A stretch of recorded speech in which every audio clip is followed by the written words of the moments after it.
Bu shaharga umuman mashina kirmaydi. Tasavvur qilinglar, 4 ta zdaniya bor, lekin bu yerda hammasi piyoda yurish uchun. O'rtada lagun bor, bu tarafda yana bitta katta lagun bor. Hamma sport mashg'ulotlari ichida bor, quyosh panellari bilan qoplangan. Bu sizning kommunal to'lovlaringizni ham kamaytirib beradi.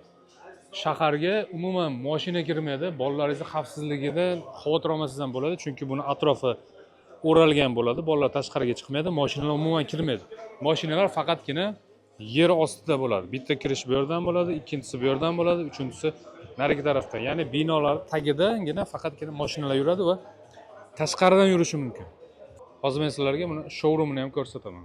Bu studiya, kirganingizda chap tarafda oshxona, divan, yumshoq mebel, hammasi dekoratsiyasi beriladi. Va studiyaning ham o'zining balkoni bor, sakura daraxtlari bilan. Bu kvartirani boshlang'ich 35-40 ming dollar bilan bron qilsa bo'ladi. Qolganini oyma-oy faqatgina 1% dan to'lab borasiz. Qiziq bo'lsa aloqaga chiqinglar.